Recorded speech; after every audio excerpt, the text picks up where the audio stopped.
AVP, Rosie. You got a bunch of AVP guys and Olympians, and so they just wanted a four-man tournament to kind of, build the buzz for the summer season. Your life looks so awful. It's really tough. It's really hard. It's really tough. Okay, can we talk LeBron, please? Whatever you want. We talked about whatever you want. I've been here. What took you guys so long? No, because look, LeBron James is awesome. And somehow, some way, he and his team swept the Raptors, just swept them. It wasn't even a series. And now, of course, we switched the narrative to, well, does he have enough to keep going? So does he have enough to keep going? He's got enough to keep going to the next round. Okay. I believe that. But it's going to be tough. Like the Houston team and the Golden State team, both of those teams are built kind of like the Cavs were built the last couple of years, where you had three big superstars and you had veterans around. I think this team is young. I think they can surprise and win some games. But to me, the best team in the NBA is Golden State Warriors, and then after that, it's Houston, and then the Cavs. And then, whoever comes out of that Boston Philly series. That's kind of the rank and order of who's the best. RJ, I've been telling anybody that will listen, there were people walking this earth that felt LeBron James would lose this round. I thought so. There are people that felt like Philadelphia would win the East. There were people that said LeBron James was tired. I never said that. He played 82 games. He's not going to be able to have the endurance. He should be tired. He played 7 games against Indiana. I feel like there's something personal going on between the two of you guys. I never whine about it. Oh, okay. It was not her. Because she kept getting defensive over here. Oh, yeah. So he should be tired, right? Yeah. But there's a lot normal. of things he shouldn't be doing, able to do. I to your point, LeBron is the guy. If you want to accomplish anything in the conference, you have to get past him. And so, I'm not surprised at what he's doing. Because in the first round, I think there was a lot of guys. That was the first time Kevin Love was a number 2 scorer. That was the first time that a lot of these guys have been in the playoffs with Bron. George Hill, Jordan Clarkson. A lot of these guys are still learning. Jeff Green. So in the second round, they play better. They play like they understand. They play like they just won a Game 7. And now Bron stays at that level, and other guys raise their level, and then you end up having a sweep. We showed earlier in the show all of the great players that you've played with, and you played in the league 17 years. The key I always talk about is reinventing yourself. How about what you've seen from LeBron as it relates to him improving his three-point shot, him being clutch, and his turnaround step-back jumper? Well, that's the one thing that you can improve as you get older. As you know, you and I both came into this league driver, slasher. But if you work consistently, your jumper will improve.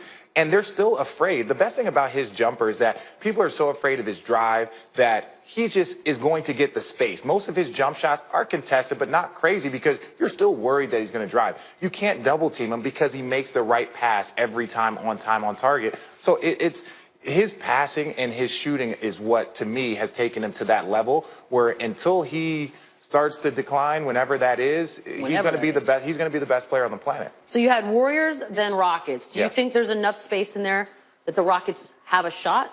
Yeah, I think the Rockets have a shot, mainly because I still don't think Golden State is at their best basketball yet. They're getting there now that Steph is back, and they're getting there, but they're not in that same rhythm they were last year where they swept through their conference. They're not in the exact same rhythm. They're not in the exact same health. Right. So Houston, to me, has a little bit better rhythm. Their guys have been playing, they understand, but Golden State's a different monster. They'll keep you up at night. And so, if Golden State goes and wins and goes in there and blows them out, all of a sudden that mental psyche, very similar to what you see from the Toronto Cavs situation, one bad game early on in that series could kind of start to snowball for them. What about James Harden in particular? The last couple of years, he's had some bizarre endings to his season. That's generous. That's generous. Right? That's very generous. 13 turnovers and what he did last year in Game 6 versus the San Antonio Spurs. Like, what does this do for James? Well, I think getting to this spot is the most important thing for, again, Chris Paul. Congratulations to him and their team, because getting that monkey off your back, because he's put in the work, he's put in the time, that that's what's important to him. But for James, he's MVP guy, right? LeBron and him are the two best players this season.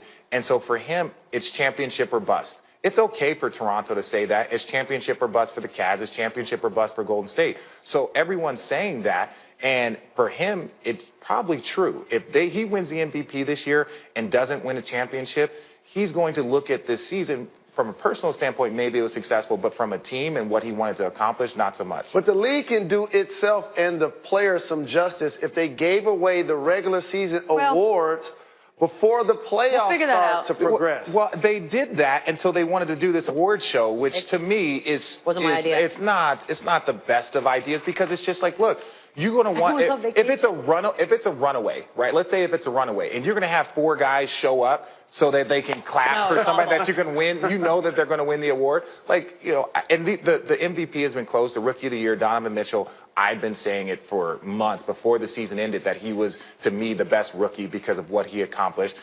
But most of these awards are going to be there. It's a foregone conclusion, right? This year's a little bit different. Yeah. And so to have a guy do that would suck. Richard, you have a seat here at any time you want. Oh, you guys are sweet. Oh, my God. Oh, my God. Thank you. Coming up, Giancarlo Stanton.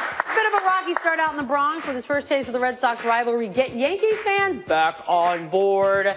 And when we return, we're heading outdoors. Greeny returns live from the Heineken River Deck at Pier 17. They serve Heineken there? I mean, at 8:30, sure. I'm with it.